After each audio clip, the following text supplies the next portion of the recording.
Bonjour à tous et à toutes. Bonjour. Mes frères et sœurs en Christ. Comme tous les dimanches, nous sommes venus chercher le vrai repos, le repos spirituel, le repos en Jésus-Christ. Amen. Amen. Avant de commencer le culte, prions ensemble, demandons à notre Seigneur de briser tout mur de péché qui nous empêche de communiquer avec lui. Chassons au nom de Jésus-Christ tout esprit malin, de tentation, de séparation et de distraction dans les lieux arides, et implorons sa grâce pour que le Saint-Esprit guide ce culte. N'oublions pas de remercier bien sûr notre Père pour tous ses bienfaits. Prions ensemble, frères et sœurs. Nous te remercions, Seigneur, pour ton amour et ta bonté, ta justice et ta miséricorde. Merci pour ta protection tout au long de la semaine écoulée. Merci aussi pour tes bienfaits, pour tout ce que nous sommes, nous avons et nous aurons demain. Merci car nous pouvons venir te louer. Aujourd'hui, nous sommes rassemblés ici. Ce n'est que grâce à ta puissance. Par ta grâce, Seigneur, nous avons pu venir à l'église pour te louer, t'adorer et célébrer ce Christ. Merci pour la parole de sanctification donnée à notre pasteur principal. Continue à le bénir. Nous te prions de briser tout mur de péché qui nous empêche de communiquer avec toi. Purifie notre cœur, façonne-nous.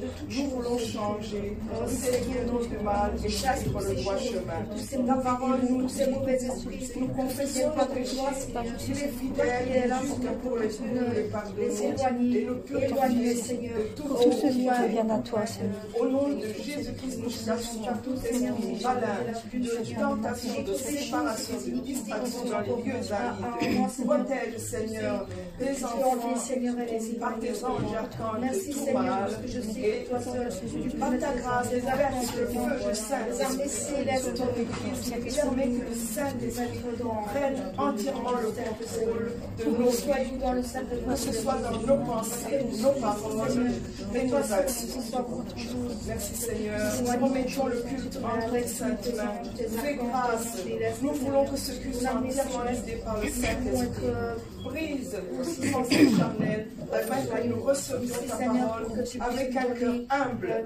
Renouvelle notre cœur à travers ta parole. C'est au nom de Jésus-Christ que nous avons prié. Amen.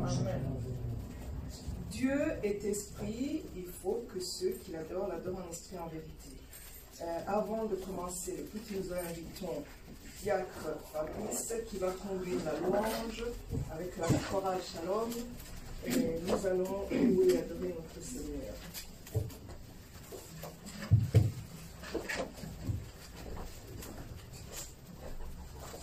Alléluia.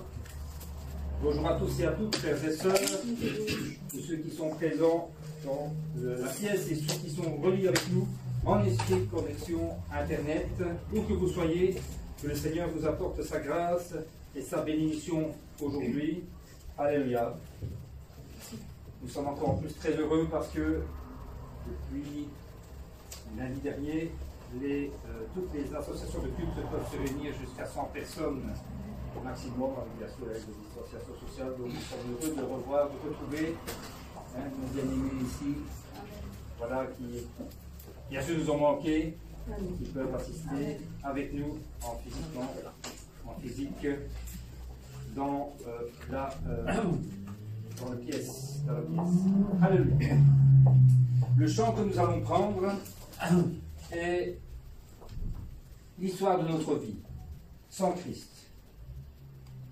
C'est l'histoire de quelqu'un qui vivait dans le monde, qui vivait loin de Dieu, qui vivait selon ses convoitises. Et bien sûr, la fin de ces choses, c'est la mort. La Bible dit que ceux qui vivent par l'esprit, ceux qui vivent par la chair, ils vont mourir. Si vous vivez par l'esprit, vous vivrez, mais si vous vivez par la chair, vous mourrez, mais si vous par l'esprit vous faites mourir les actions du corps, vous vivrez. Nous allons chanter ce chant en pensant après que dans cette vie qui a mené à la destruction, il a rencontré le Seigneur.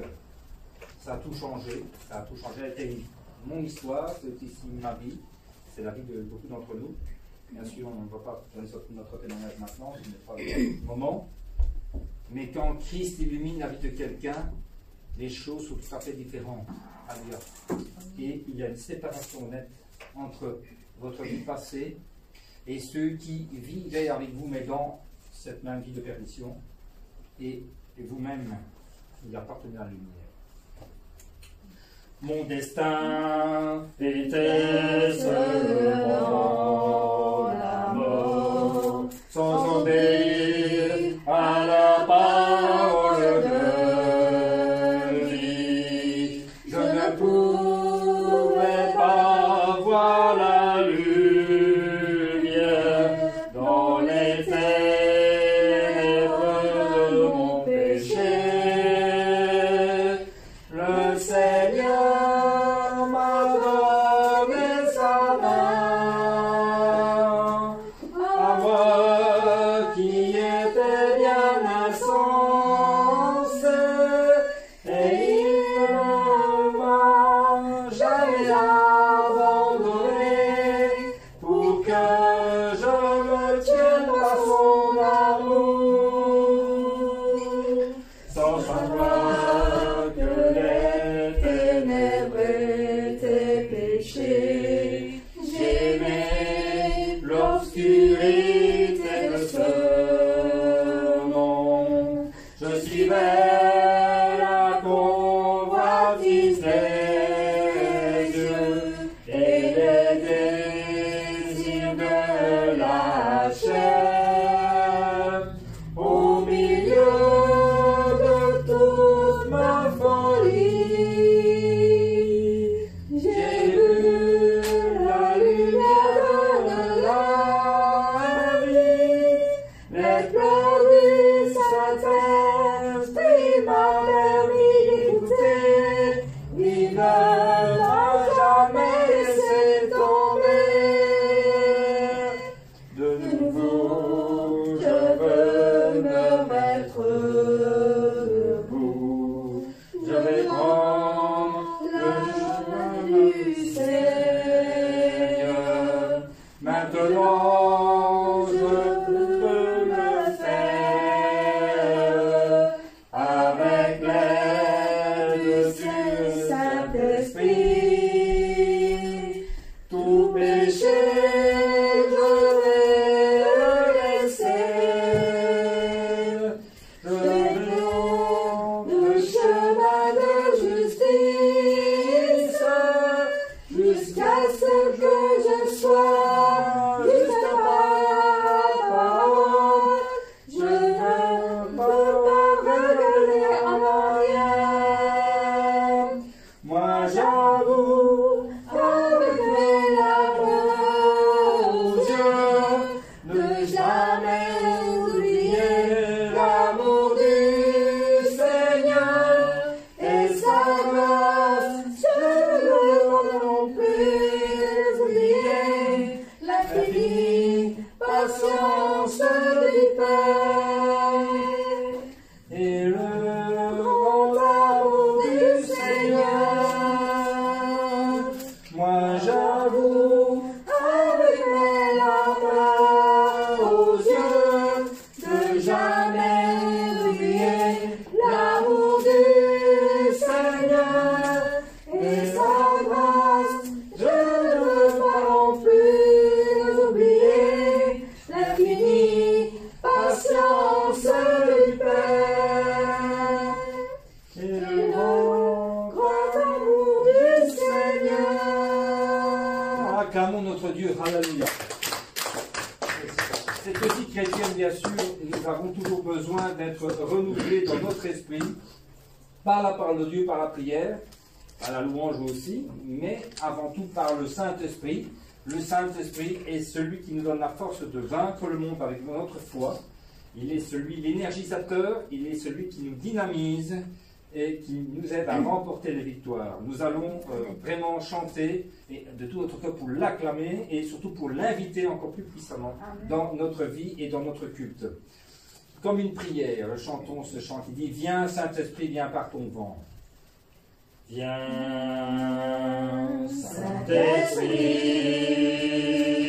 viens par ton vent, remplir le temple que je suis. Oh viens Saint-Esprit,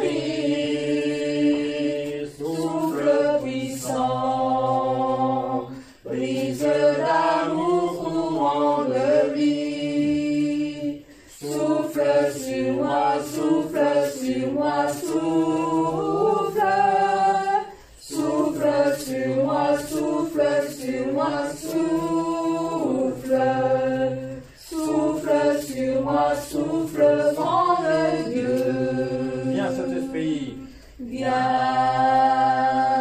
Saint-Esprit, viens par ta pluie, mouiller la terre que je suis. Oh, viens, Saint-Esprit,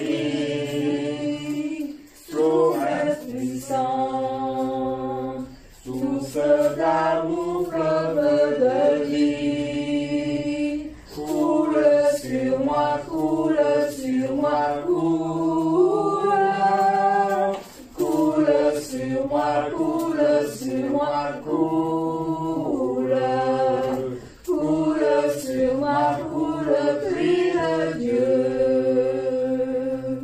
Viens, Saint-Esprit, viens par ton feu, brûler l'offrande que je suis. Oh, viens, Saint-Esprit, feu dévorant, brasier d'amour, flamme de vie. Embrase-moi, embrase-moi, brûle. Embrase-moi, embrase-moi, brûle. Embrase-moi, brûle, feu de Dieu. Viens, Saint-Esprit. Viens, Saint-Esprit. Viens par ton feu. Viens par ton feu, brûler l'offrande que je suis. Oh, viens, Saint-Esprit, feu dévorant, brasier d'amour, flamme de vie. Embrase-moi, embrase-moi, brûle. Embrase-moi, embrase-moi, brûle. Embrase-moi, brûle, feu de Dieu. Encore une fois. Viens, Saint-Esprit, viens par ton feu, brûler l'offrande que je suis. En holocauste. Oh, viens, Saint-Esprit, feu dévorant, Qui à Dieu nous devons être. brasier d'amour, flamme de vie. Embrase-moi, embrase-moi, brûle. Embrase-moi, embrase-moi, brûle. Embrase-moi, brûle, feu de Dieu. Alléluia. Amen. En chantant cette dernière partie, j'ai pensé tout de suite à l'autel. Vous savez, quand on demande au Saint-Esprit de brûler l'offrande que je suis, ça fait l'image d'un autel. Un autel d'or que l'on donne au Seigneur. C'est l'autel de notre vie. Et c'est très puissant parce que comme le prophète Élie, qui priait pour que le feu du ciel consume l'offrande, c'est un témoignage aussi que notre appartenance à Dieu, et c'est aussi une démonstration aux ténèbres que nous sommes enfants de Dieu. Parce que quand le Saint-Esprit vient prendre possession de notre vie, à ce moment-là, les ténèbres s'enfuient et la vie de Dieu se manifeste, et la lumière de Dieu se manifeste pleinement autour de nous. Hallelujah. Une des autres façons de manifester la vie entre nous, c'est vraiment la louange, mais la louange agressive. Vous savez, parfois quand on lit le texte de David, ça dérange. Quand David chantait de manière très simple, mais très libre devant le Seigneur, devant le temple de l'Éternel, même sa femme, son épouse, s'est moquée de lui, parce qu'il est, vous savez, parfois, bon, il ne chantait pas, je veux dire, comme les rois chantaient, de manière très digne, mais vraiment, j'aimerais dire, très très libre. Et certainement qu'il n'aurait pas tous ces vêtements royaux. Mais c'est pourtant cette louange qui plaît à Dieu. Et je vous encourage, bien-aimés qui sont ici, effectivement, à vous louer à ce prochain chant, parce que ça va décoiffer. Il faut l'Esprit de Dieu habite en moi. Il ne faut pas chanter en dormant, sinon vous allez vous réveiller. Et aussi aux bien-aimés qui sont connecté aussi chez vous, où que vous êtes. Vous pouvez vous lever, vous associer avec nous à la louange, parce que c'est une louange qui amène le combat spirituel, c'est une louange qui amène la présence de Dieu. Cette louange, pour chanter votre cœur, peut solutionner certains de vos problèmes. Alléluia. Un des principes du combat spirituel, et même dans l'église qui prépare la prédication, c'est la louange agressive. Alléluia. Je vais vous demander de vous lever. Merci. De tout votre cœur. Quand l'Esprit de Dieu habite en moi, je chante comme la vie. Quand l'Esprit de Dieu habite en moi, je chante comme la vie. Je chante comme la vie. Je chante comme la vie. Quand l'Esprit de Dieu habite en moi, je danse comme la vie. Quand l'Esprit de Dieu habite en moi, je danse comme la vie. Je danse comme la vie. Je danse comme la vie. Quand l'Esprit de Dieu habite en moi, je crie comme la vie. Quand l'Esprit de Dieu habite en moi, je crie comme la vie. Je crie comme la vie. Je crie comme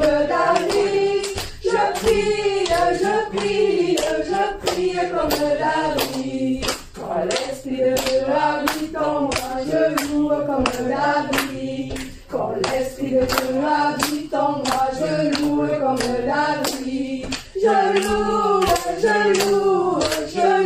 comme la vie. Je loue comme la vie. Quand l'Esprit de Dieu habite en moi, je saute comme la vie. Quand l'Esprit de Dieu habite en moi, je saute comme la vie. Je saute comme la vie. Je saute comme la vie. Quand l'Esprit de Dieu habite en moi, je crie comme la vie. Habite en moi, je crie comme la vie. Je crie comme la vie. Je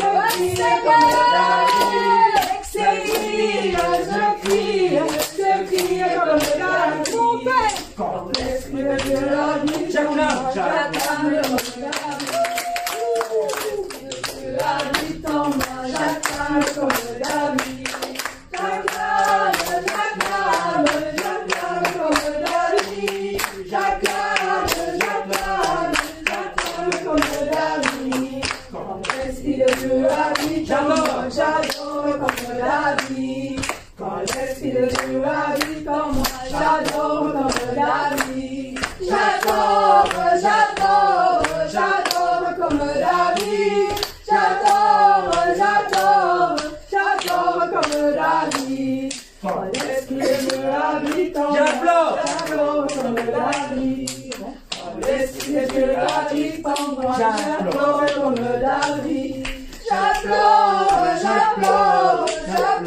comme la vie. J'adore comme la vie. Acclamons notre Dieu tout le temps. Amen. Amen. Alléluia. La louange aussi a une vertu extraordinaire, c'est que la parole de Dieu, avec la puissance de notre Dieu, c'est de faire de nous des fruits meilleurs.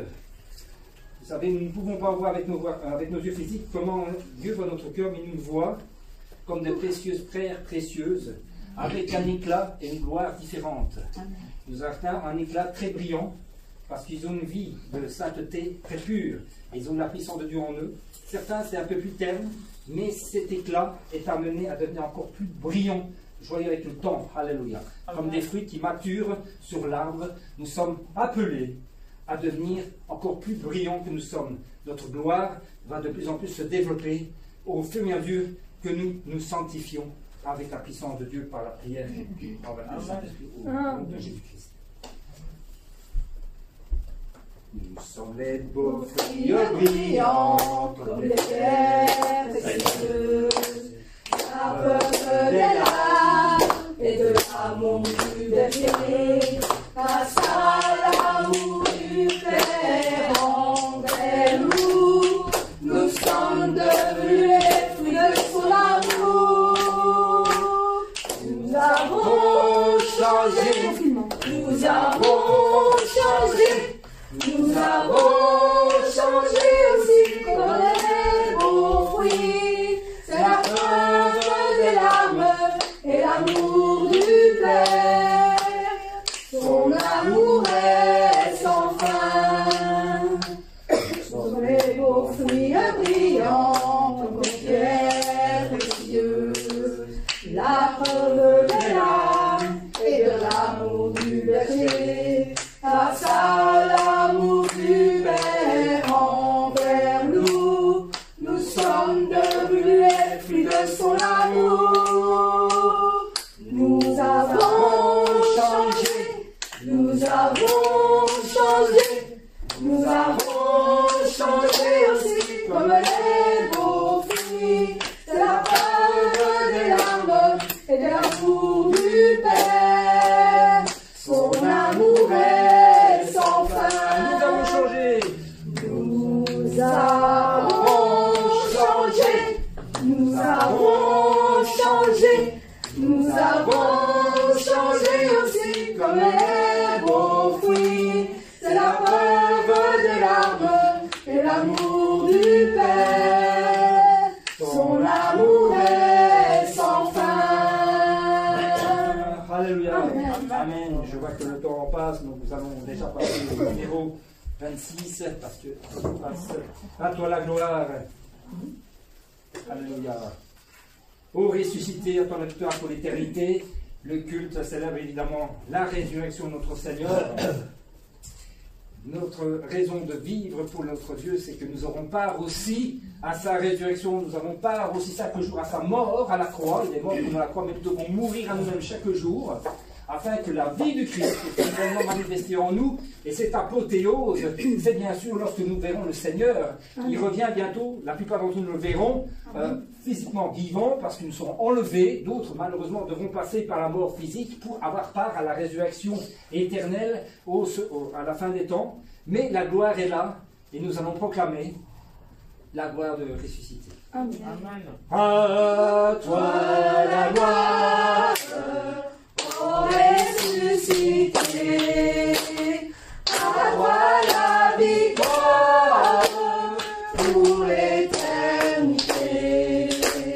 Brillant de lumière, l'ange est descendu, qui roule la terre, du tombeau vaincu. À toi la gloire, ô ressuscité, à toi la victoire pour l'éternité.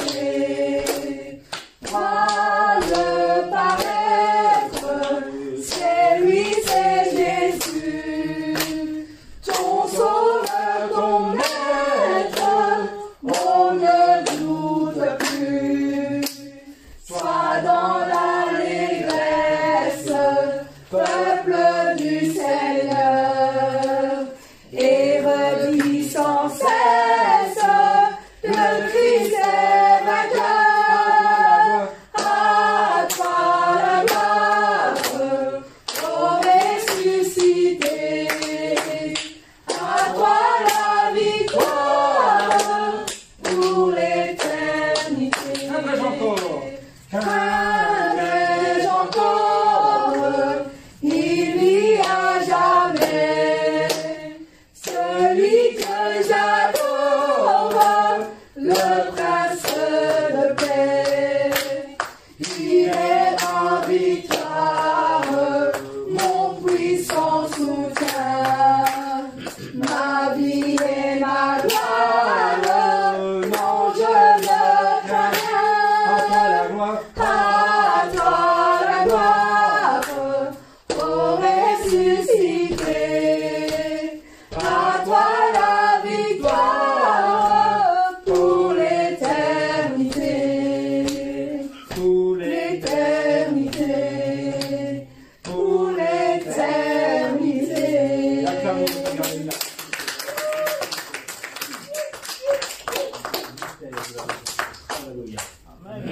Amen. Amen. Ok.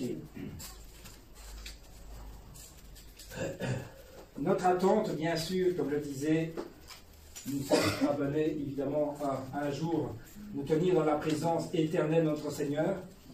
Nous souhaitons évidemment que ce séjour qui n'était un pèlerinage sur la terre se passe le mieux possible, mais notre espoir final, ce n'est pas de vivre ici, sur la terre pour l'éternité. Notre demeure, elle est dans le ciel, elle est en train de se préparer en fonction de notre vie, de ce que nous faisons, de ce que nous construisons pour Dieu, de ce que nous semons. Et cette attente, c'est de revoir le Seigneur, ô combien ce sera glorieux. Puissions-nous nous trouver non confondus, nous dans la confusion lorsqu'il paraîtra, mais préparés comme les vierges sages qui auront préparé leur huile et leur vase et leur robe pour recevoir leur divin époux. C'est ce que l'Église est, une divine mariée dans le Seigneur. Amen. Amen. J'ai de l'espoir Au fond de mon cœur, c'est l'espoir de revoir le Seigneur. Je vis chaque jour de toute ma vie avec la pensée de ce grand jour.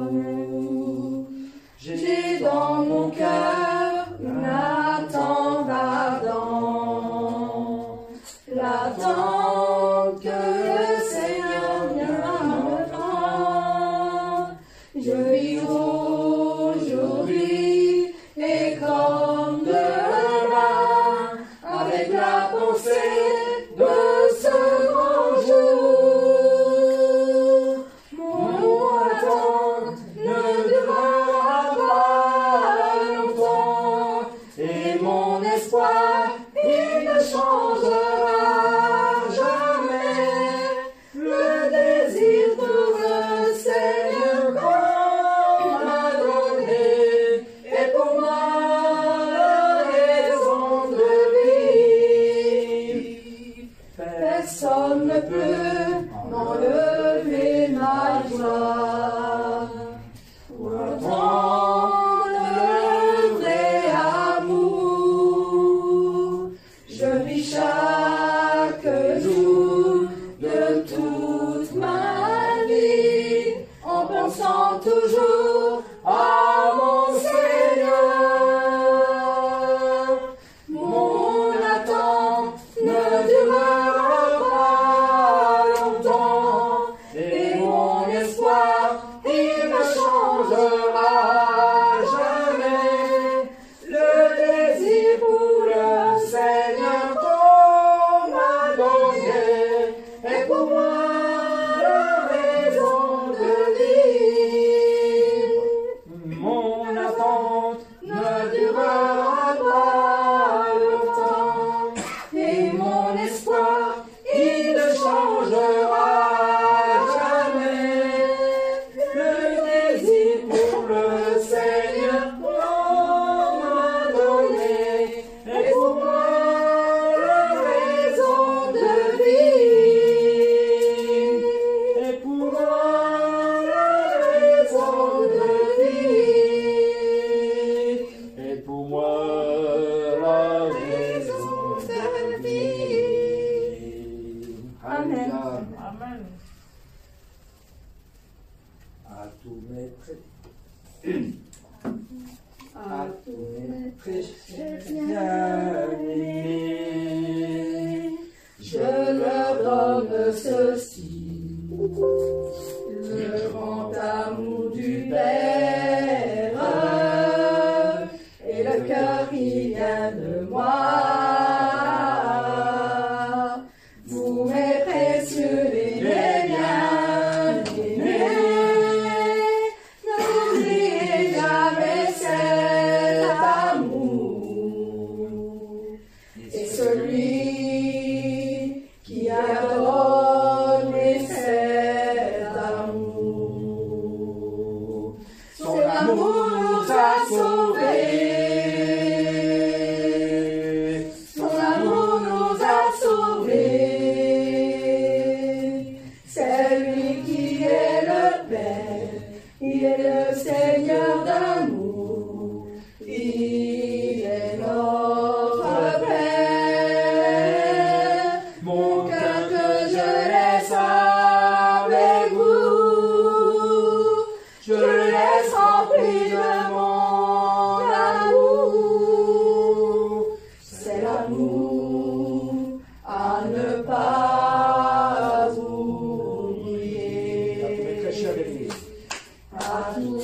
très cher bien-aimé,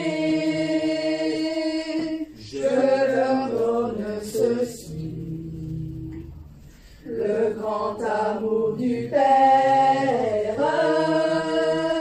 et le cœur qui vient de moi. Vous, mes précieux et mes bien-aimés, n'oubliez jamais cet amour. Et celui qui a donné cet amour, cet amour nous a sauvés. Son amour nous a sauvés. C'est lui qui est le Père, qui est le Seigneur d'amour. Il est notre Père. Mon cœur que je laisse avec vous, je le laisse remplir de mon amour. C'est l'amour à ne pas oublier. C'est l'amour. C'est l'amour à ne pas oublier.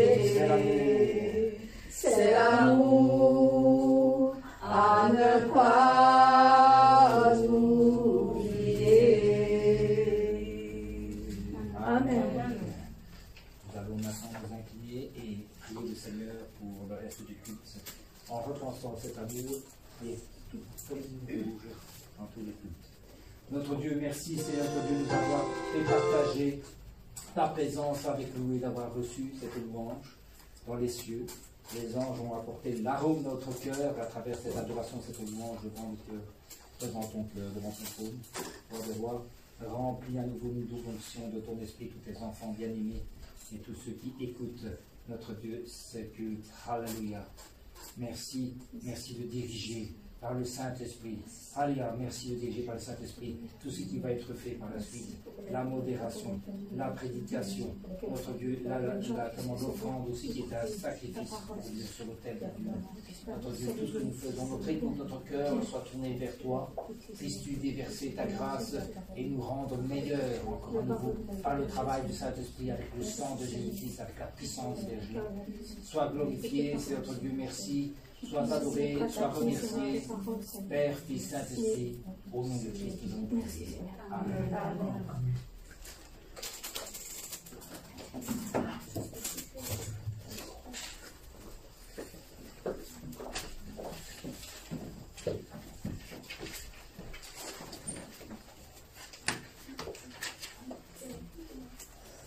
Amen.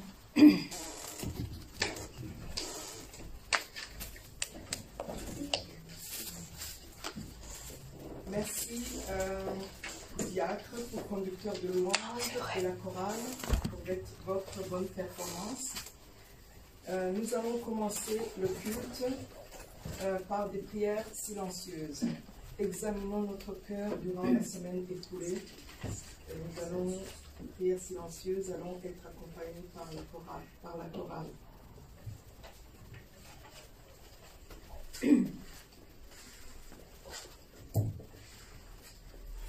Tu es l'alpha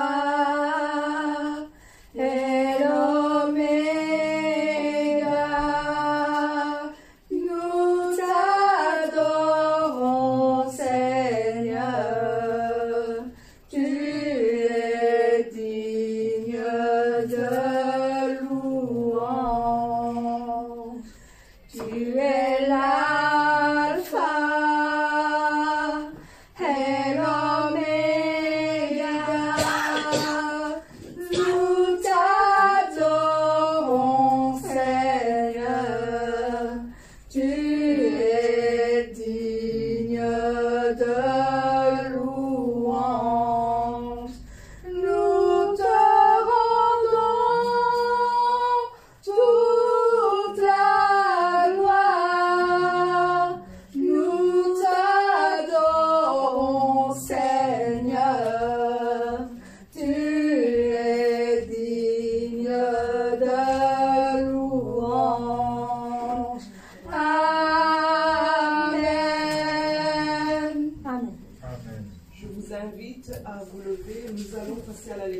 terminé. Le désert et le pays aride se réjouiront. La solitude s'éveillera et fleurira comme un narcisse. Elle se couvrira de fleurs et tressaillira de joie. Ils verront la gloire de l'Éternel, la magnificence de notre Dieu. Alors s'ouvriront les yeux des aveugles. S'ouvriront les oreilles des sourds. Alors le boiteux sautera comme un cerf et la langue du muet éclatera de joie. Car les eaux jailliront dans le désert et les ruisseaux dans la solitude. Il y aura là un chemin frayé, une route qu'on appellera la voie sainte. Nul impur n'y passera, elle sera pour eux seuls. Les rachetés de l'Éternel retourneront, ils iront à Sion avec des chants de triomphe. Et une joie éternelle couronnera leur tête. L'allégresse et la joie s'approcheront. La douleur et les gémissements s'enfuiront. Amen. Confessons notre foi avec le credo des apôtres. Je crois en Dieu, le Père Tout-Puissant, Créateur des cieux et de la terre. Je crois en Jésus-Christ, son Fils unique, notre Seigneur, qui a été conçu par le Saint-Esprit et qui est né de la Vierge Marie. Il a souffert sous Ponce Pilate, il a été crucifié et il est mort. Il a été enseveli. Le troisième jour, il est ressuscité des morts et il est monté au ciel et siège à la droite de Dieu le Père Tout-Puissant, d'où il viendra pour juger les morts et les vivants. Je crois au Saint-Esprit, je crois à la Sainte Église, à la communion des saints, au pardon des péchés, à la résurrection de la chair et à la vie éternelle. Amen. Vous pouvez vous rasseoir. Nous allons offrir une prière de repentance à notre Seigneur avant de commencer le culte. Prions ensemble, s'il vous plaît. Seigneur, nous venons à toi humblement pour demander pardon. Je demande humblement pardon, Seigneur, si j'ai fait quoi ou les dit ce manquements et que commandements. qu'il ne fallait pas, Seigneur, envers tes yeux, Seigneur. Je te demande humblement pardon, Seigneur, si j'ai blessé ou si j'ai fait quoi que ce soit à un Seigneur. Je te demande humblement pardon, Seigneur. Pardonne-moi, Seigneur, pour les mots, pour ma colère, Seigneur, et pour tous ceux que j'ai dit, Seigneur, que je ne pensais pas, Seigneur. Je te demande humblement pardon, Seigneur, pour tous ceux et tous ceux qui fait, Seigneur. Aide-moi, Seigneur, à chasser les ténèbres, Seigneur, et à les repousser, Seigneur, avec le sang qui a été versé pour moi sur la croix.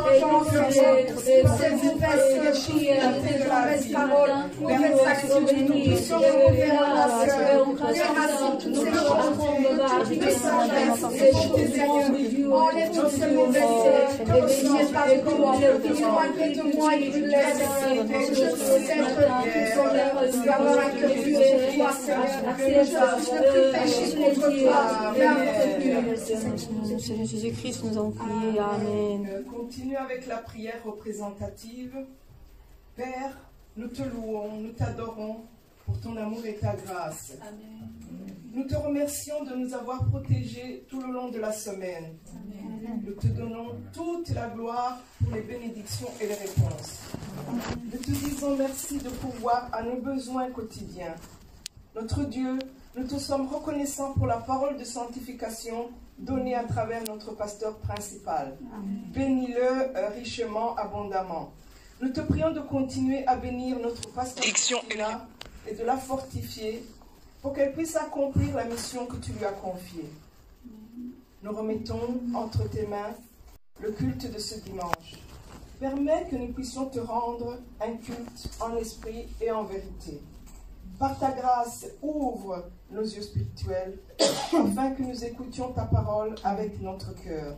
Amen. Permets aussi que ta parole soit gravée au plus profond de notre cœur, qu'elle nous fait grandir, que nous soyons transformés et que nous puissions porter de bons fruits comme des enfants de notre pasteur principal. Amen. Bénis tous les serviteurs de l'Église, la chorale et tous ceux qui servent ce culte avec la bénédiction céleste. Amen. Bénis tous les fidèles de ton Église et tous ceux qui te suivent sur Internet.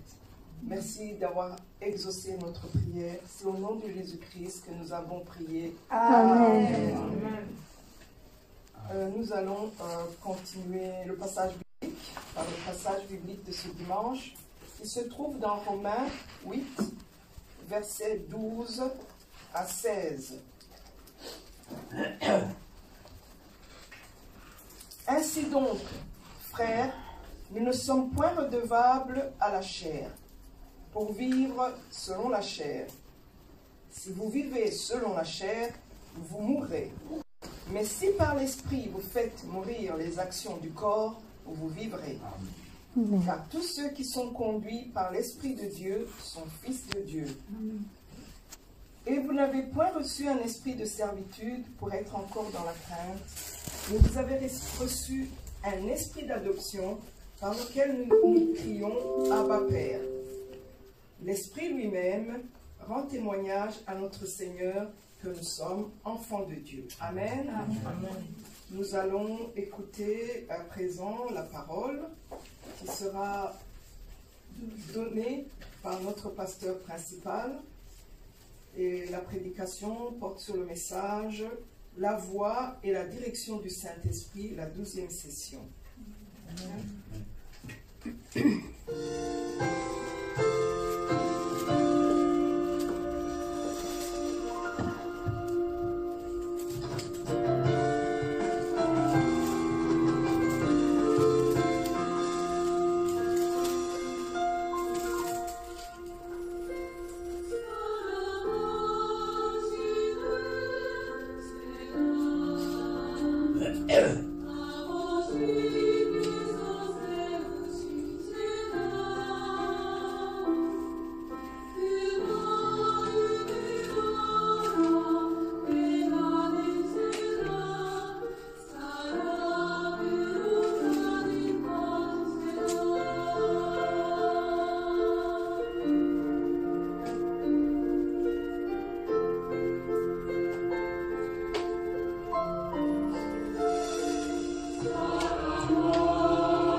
Nous avons appris à connaître les pensées charnelles. Vous voulez entendre clairement la voix du Saint-Esprit, mais pourquoi ne pouvez-vous pas?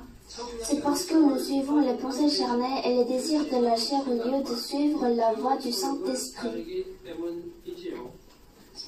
Au sein de ces pensées charnelles, nous les avons classées en 3 niveaux différents.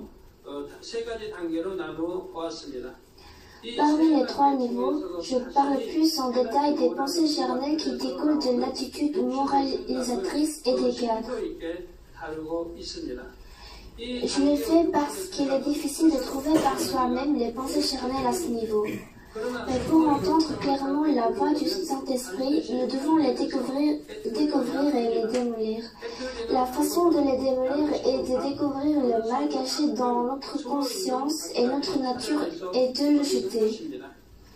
Je prie au nom du Seigneur pour que vous nettoyiez tous les coins de votre cœur afin que Dieu vous reconnaisse comme ayant vraiment bon cœur.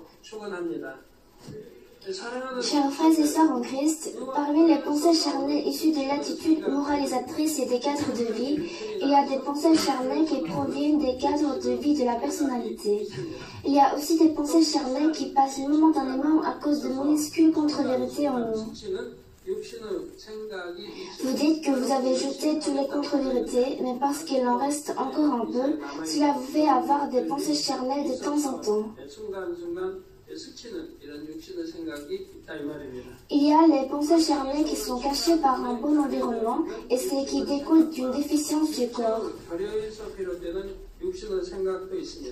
Il y a donc quelques déficiences du corps qui découlent des pensées charnelles, et comme il y en a tellement au sens large, il y a de nombreuses fois où les gens ne les réalisent pas et pensent qu'elles ont raison. Aujourd'hui, je vais parler des pensées charnelles qui découlent des cadres de la justice et de la bonté.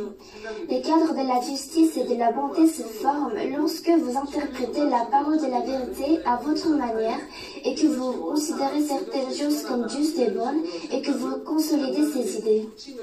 Surtout les serviteurs, les anciens et les ouvriers de l'Église de notre Seigneur, vous devez graver cela en vous et écouter. Dans la plupart des cas, vous ne réalisez pas qu'il s'agit d'un cadre défectueux parce que vous avez créé ces cadres avec la parole de Dieu que vous avez apprise. Vous créez ces cadres sur le fond de la vérité. C'est pourquoi vous ne réalisez pas que vous vous trompez. De plus, dans certaines situations, vos pensées dérivées de ces cadres sont justes et vous êtes encore plus convaincu de vos idées. Permettez-moi de vous donner un exemple d'un tel cadre. Supposons qu'un travailleur de l'Église soit touché par le pasteur qui pardonne et couvre les fautes d'un membre de l'Église. Ici, ce travailleur forme un cadre de bonté en pensant c'est la bonté de pardonner et de comprendre. Ainsi, un travailleur qui s'occupe du troupeau devrait agir de la même façon. Ainsi, il essaie de pardonner et de couvrir les fautes du troupeau qui lui est confié.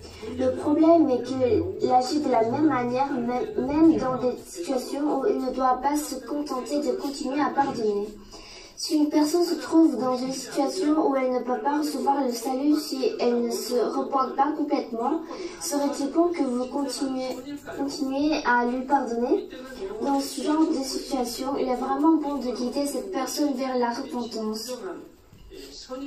Galates 6 en dit, frère, si un homme vient à être pris en quelque faute, vous qui êtes spirituels, redressez-le avec un esprit de douceur. Prends garde à toi-même de peur que tu ne sois aussi tenté.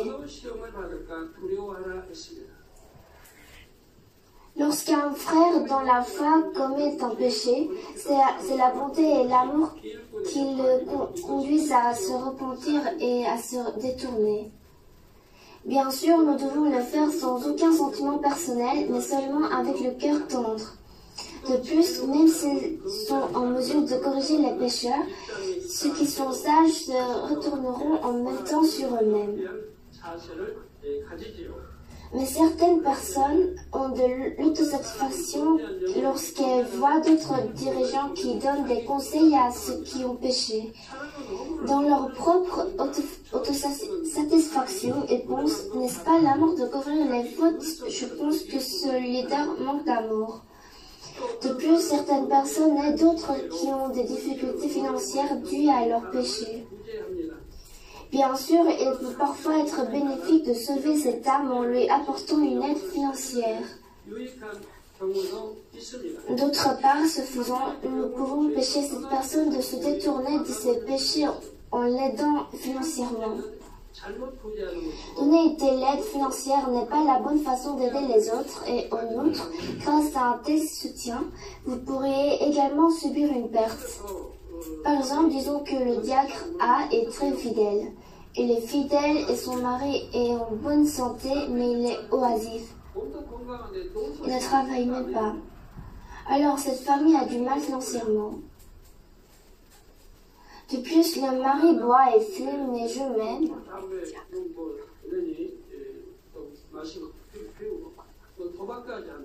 Alors naturellement, cette famille ne peut que faire face à une période difficile. Mais si vous aidez cette famille, vous la soutenez financièrement. Alors c'est quoi? C'est la même chose que vous aidez son mari à boire, à fumer et à jouer. En les aidant financièrement, vous les aidez à pécher. Et c'est aussi une mauvaise façon de les aider financièrement. Ainsi, lorsque les gens veulent aider financièrement les autres, les chefs de district doivent d'abord enregistrer ses membres dans l'église. Ils doivent distinguer si cette famille ou son membre en a vraiment besoin et s'il va bien. Peu importe à quel point ils sont pauvres, vous ne devriez pas simplement les soutenir financièrement. Vous pouvez d'ailleurs les aider et les faire pécher. Et aussi les faire devenir paresseux chez eux, et même pas travailler. Vous devez bien les distinguer et ensuite les soutenir financièrement ou non. Lorsque Jonas s'est enfui de Dieu, les gens sur son bateau ont eu pitié de Jonas et donc ils ne l'ont pas jeté par-dessus le bateau alors qu'ils auraient dû.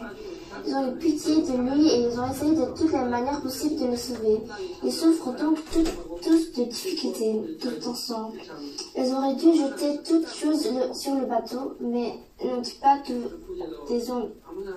tous des ennuis? À la fin, quand ils obéissent à la parole de Dieu et le jettent dans la mer se calme et le vent se calme. Et nous voyons que tout se calme après un grand problème auquel ils sont confrontés. C'est pourquoi vous ne devriez pas soutenir financièrement n'importe qui. En raison des pensées charnelles dérivées du cadre de la bonté, nous pourrions ne pas comprendre l'amour profond que Dieu a pour cette âme. Ou encore, certains dirigeants pensent que c'est de la bonté et de l'amour de donner des conseils et de corriger le troupeau qui leur est confié. Lorsque les personnes qui leur sont confiées ne vivent pas selon la parole donnée, elles n'essayent pas vraiment de les comprendre, parce qu'elles ont gardé la parole de Dieu dans une certaine mesure depuis qu'ils sont de nouveaux croyants, et pensent juste que d'autres devraient être capables de le faire de même. Ils pensent qu'il est bénéfique de leur enseigner et de leur conseiller de respecter les commandements, même si les autres se sentent accablés par cette tâche.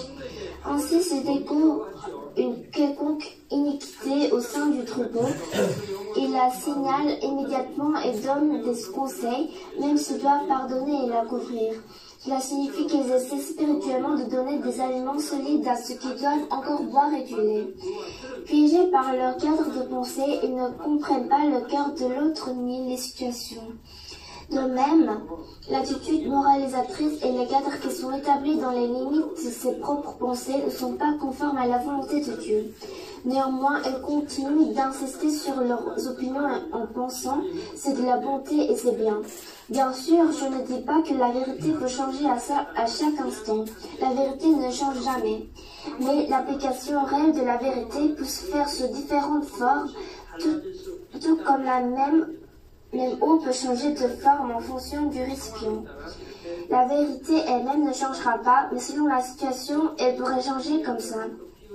Et si vous deviez comprendre tout cela, je dois aussi vous donner quelques comparaisons, mais je ne fais pas, cela prendrait beaucoup de temps, donc je ne peux pas. Ensuite, je devrais vous donner des exemples pour tout cela. Ensuite, comment pouvons-nous voir sous quelle forme nous devons appliquer la vérité? Nous pouvons le voir à travers la voix et l'inspiration du Saint-Esprit. Ceux qui entendent clairement la voix du Saint-Esprit peuvent immédiatement comprendre tout type de situation. Ils ont la réponse à la question de savoir comment appliquer la vérité tout de suite. Certaines mères qui ont l'expérience de l'éducation des bébés comprennent les besoins de leur bébé simplement en écoutant le son de leurs pleurs. Elles comprennent s'ils ont faim ou s'ils se sentent mal à l'aise. Cela ne peut pas se faire simplement en apprenant à élever des bébés. Cela ne peut être possible que si la mère est prête attention avec son amour. Il en va de même pour notre vie chrétienne et l'accomplissement de nos devoirs. Nous pouvons comprendre ce que sont la bonté et la justice et comment appliquer la vérité dans chaque situation si nous aimons Dieu et si nous aimons les âmes. Le Saint-Esprit nous enseignera.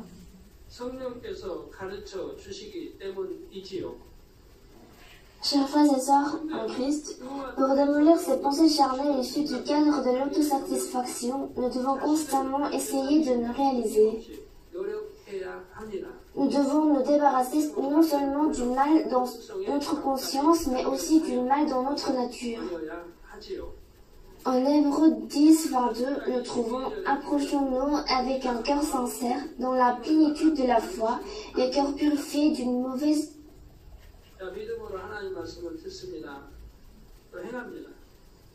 conscience et le corps lavé d'une eau pure. » Nous écoutons donc la parole de Dieu avec foi et nous agissons aussi par elle. Donc avoir le cœur arrosé d'une mauvaise conscience et nos corps lavés à l'eau pure, donc de l'eau pure, en d'autres termes, avec la parole de Dieu, nous devons nettoyer nos péchés.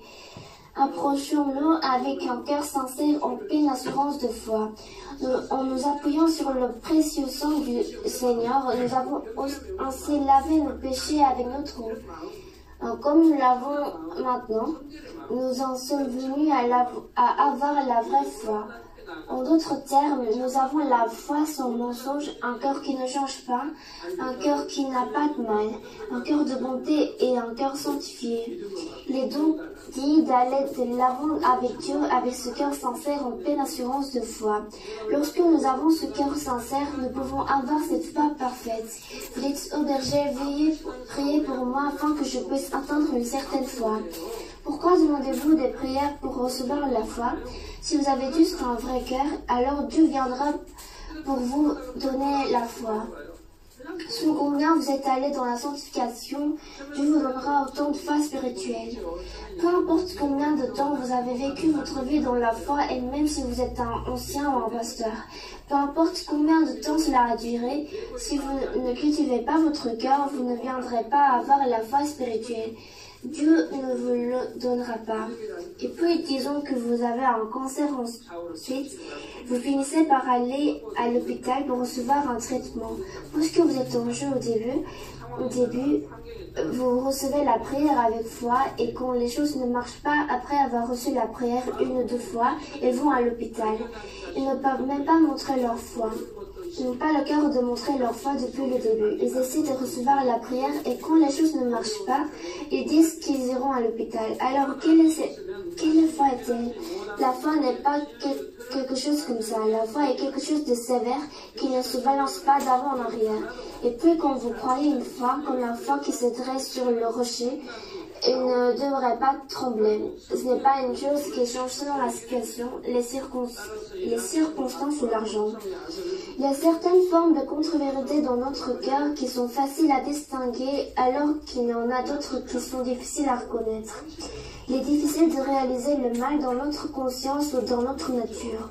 Si nous avons de telles formes de mal en nous, nous formerons nos cadres de vérité sans les réaliser ou les connaître.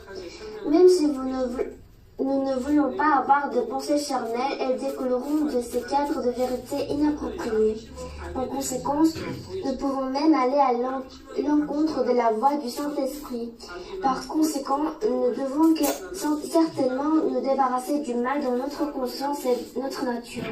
Est-ce qu'il y a du mal même dans notre conscience? Oui, il faut la débarrasser. Et aussi le mal en notre nature. Au cours de cette situation, permettez-moi d'expliquer brièvement ces deux concepts. Vous pouvez vous référer à la série des sermons sur l'esprit, l'âme et le corps ou au livre pour plus de détails. Examinons d'abord le mal dans notre conscience. La conscience est une norme subjective avec laquelle chaque personne juge si quelque chose est mauvais ou juste, ou si c'est bon, c'est bien ou mal. Chaque personne a une conscience et la conscience de chacun est différente. Et à cause de la conscience, elles ont tendance à distinguer que c'est du bien et du mal. La plupart des gens considèrent qu'une chose contraire à leur conscience est mauvaise et ce qui ne l'est pas n'est pas mauvais. Mais comme la conscience est formée de différentes manières, chaque personne a une conscience différente. Elle diffère selon les lieux et les périodes. La conscience est quelque chose que les gens ont créé eux-mêmes. Ce n'est pas quelque chose que les parents donnent, mais c'est quelque chose que les gens se font.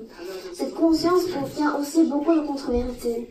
Plus le mal règne dans le monde, et plus les consciences des gens sont entachées de contre-vérités et plus ils s'engourdissent face au mal. La conscience ne peut donc pas être la norme ultime pour juger de la bonté. Vous pouvez le comprendre si vous ne pensez qu'à votre propre conscience.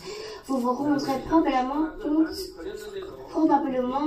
que votre conscience, avant d'accepter le Seigneur, est maintenant bien différente.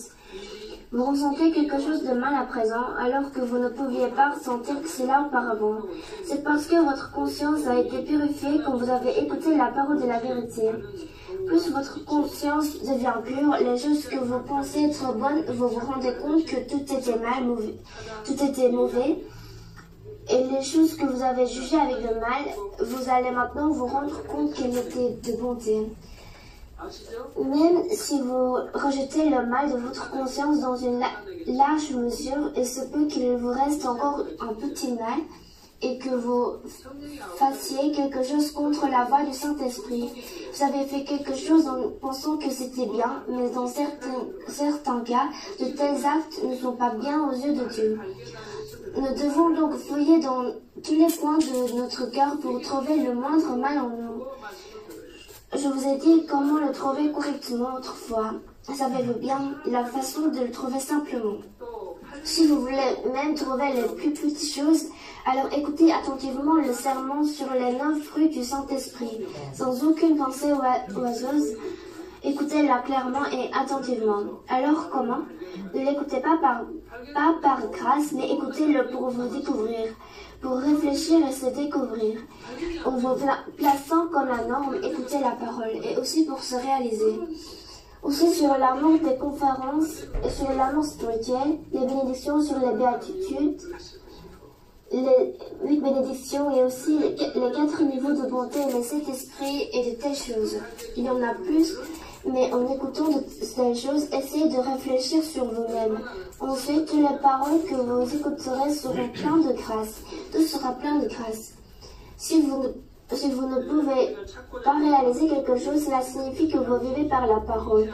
Si on n'a rien qui vous en réalisé, cela signifie que vous n'avez rien à réaliser. Et de telles personnes seraient devenues spirituelles. Donc, quand vous écoutez la parole, vous comprendrez quelque chose. Et tout ce que vous devez faire est de jeter ce que vous avez réalisé. Alors, combien d'efforts donnez-vous pour devenir sanctifié et entrer dans la sanctification? beaucoup font de nos jours. Nous devons donc fouiller dans tous les coins de notre cœur pour trouver le moindre mal en nous. Par exemple, avez-vous fait l'expérience suivante? Vous avez besoin d'un stylo et il y avait un stylo sur le bureau à côté de vous, alors vous l'avez utilisé sans demander à personne. Parce que vous avez utilisé les biens d'autrui comme si c'était à votre propre disposition, cela signifie que vous avez le désir de voler dans votre cœur. Mais disons que vous l'avez fait. Qui sera là pour dire « Oh, je suis le voleur » Cela ne dit pas aussi dans les 10 commandements que je ne devrais pas voler. Même utiliser les choses de notre Père sans permission, c'est voler. Même les choses de notre Père. Et puisque je sais cette parole, même si je suis pasteur principal de l'Église, je n'utilise pas les choses de Dieu. Les choses de Dieu de l'Église, les biens, je ne les utilise pas du tout. J'utilise plutôt mon argent pour acheter ces choses et les utiliser. Avant d'écouter la parole de Dieu, vous avez probablement pensé « Nous sommes amis ». Cela ne le dérangerait pas. Qu'est-ce qu'il y a de si important à utiliser un stylo? Mais vous ressentez maintenant quelque chose de différent. Beaucoup d'entre vous ont mauvaise conscience rien qu'en faisant quelque chose d'injustice à cette petite échelle. Afin d'entendre clairement la voix du Saint-Esprit, nous devons extraire la moindre forme de mal dans notre conscience avec l'aide du Saint-Esprit. Chers frères et sœurs en Christ, pour démolir les pensées charnelles, nous devons rejeter le mal dans notre conscience et dans la nature qui est cachée au fond de notre cœur. Nos natures sont les caractères fondamentaux du cœur. Les hommes naissent avec une nature qui est un mélange de bien et de mal. C'est parce que tous les hommes sont des descendants d'Adam et que nous héritons du péché originel dans notre nature. Bien sûr, notre nature n'est pas formée uniquement par ce qui est hérité. Même si nous sommes nés avec une nature relativement mauvaise, elle peut devenir bonne si nous continuons à accepter les bonnes choses dans notre cœur. Voilà pourquoi même des petits enfants et dès leur naissance, je vous dis de leur apprendre. Si vous venez d'avoir les lèvres pour chanter les louanges et mémoriser la parole de Dieu, alors même les bébés de la conception, ils peuvent apprendre de telles choses. Et donc plus tard, ils pourraient même devenir ceux qui chantent bien. Et à partir du moment où ils sont nés, vous devez leur enseigner. Vous devez leur apprendre à prier et à parler. Ce n'est pas qu'ils ne comprennent pas. Les bébés qui ne savent rien, lorsque leur mère joigne leurs mains et prie, ils apprennent et font de même. Et quand ils prient, ils viennent aussi pour apprendre. Ils viennent pour apprendre toutes leurs actions et tout. Et quand vous leur apprendrez, ils suivront bien et ils obéiront. Alors ils en viendront à ne plus avoir de déficience du corps. Pendant qu'ils grandissent, à cause de ces déficiences, ils ont tendance à faire face à beaucoup de problèmes.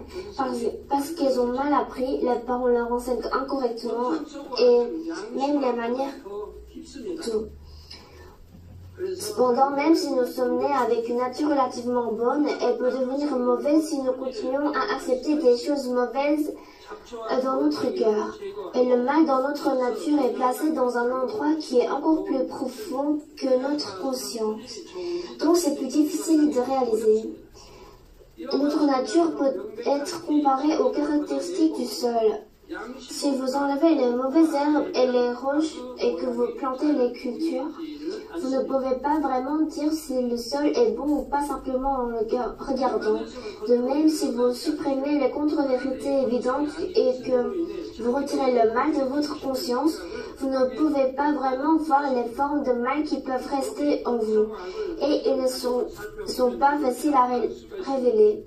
Et parce que vous avez ce mal dans votre nature, vous en arrivez à avoir des pensées charnelles sans vous en rendre compte. On peut le comprendre si l'on examine le processus par lequel Job se débarrasse de son mal. Dieu a parlé à Satan en faisant l'éloge de Job.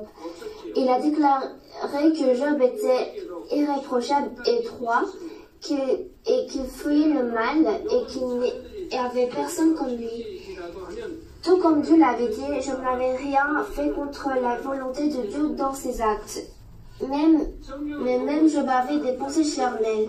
Par exemple, lorsque ses enfants organisaient une fête, il craignait que ses enfants n'aient commis des péchés, alors il appelait tous ses enfants et offrait des sacrifices. La Bible dit que Job faisait cela continuellement. Il était irréprochable en essayant d'avoir la paix avec Dieu tout le temps, en ne créant aucun mur de péché. Job a même permis à ses enfants d'avoir la paix avec Dieu.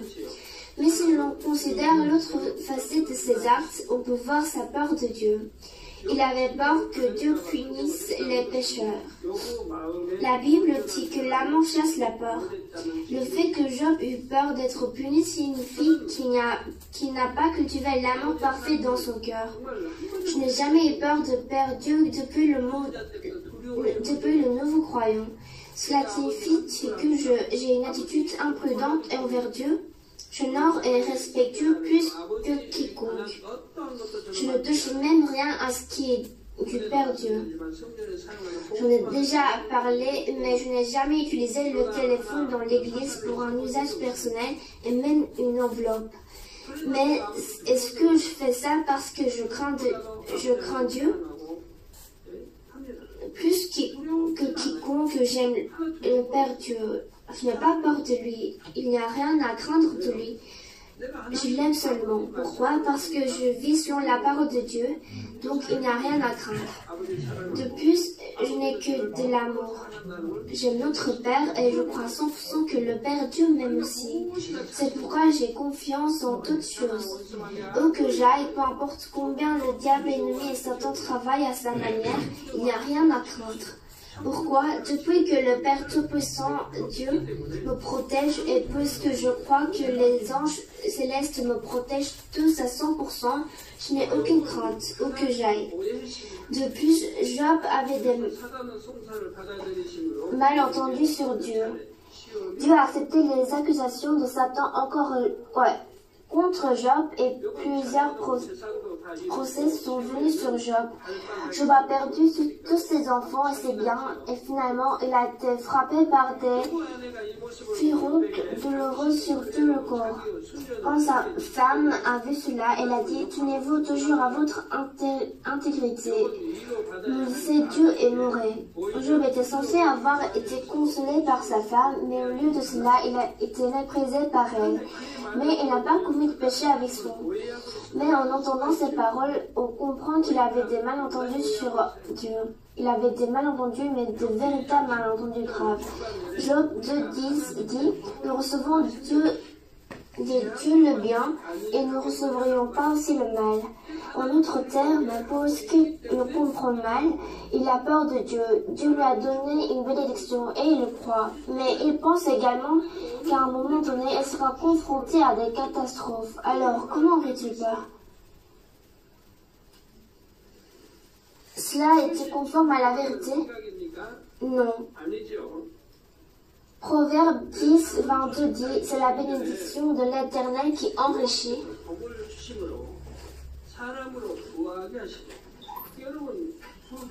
Donc même pour devenir riche, tout cela est possible grâce aux bénédictions de Dieu.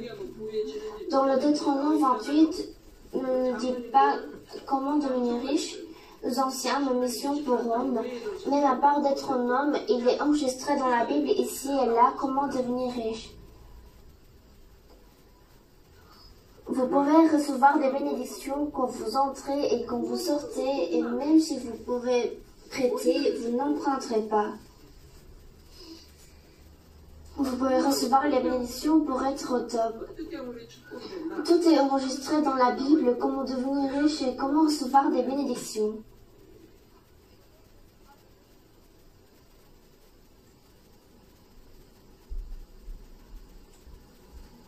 Nous devons juste obéir comme ça.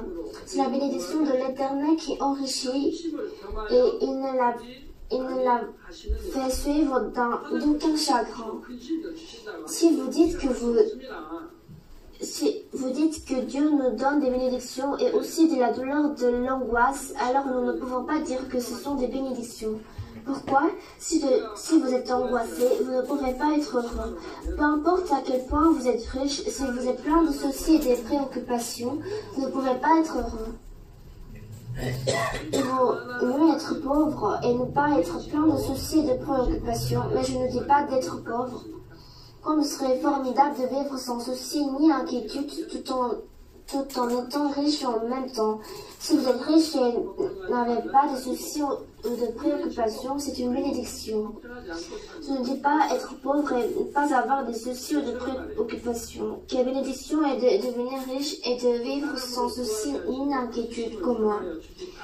Il a donc dit qu'il nous rendrait riches et ne nous inquiéterait pas. Mais comme Job dit que quand il recevait les bénédictions de Dieu, il a également été confronté à des désastres par les mains de Dieu. Il se méprend sur Dieu et a donc peur de lui.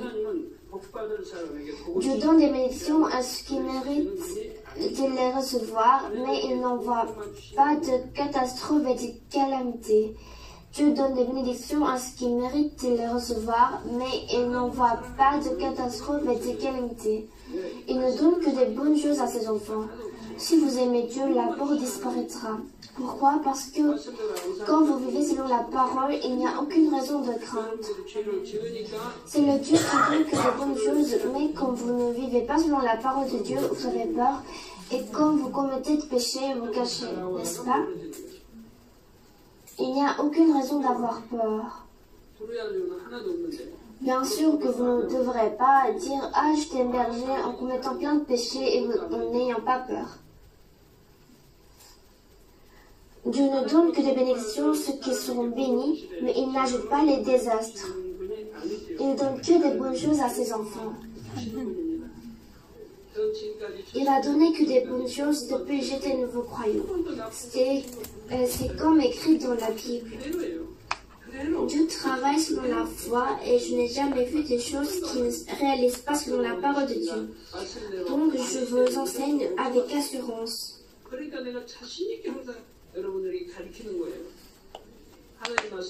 La parole de Dieu est absolue et vraie. C'est selon la foi.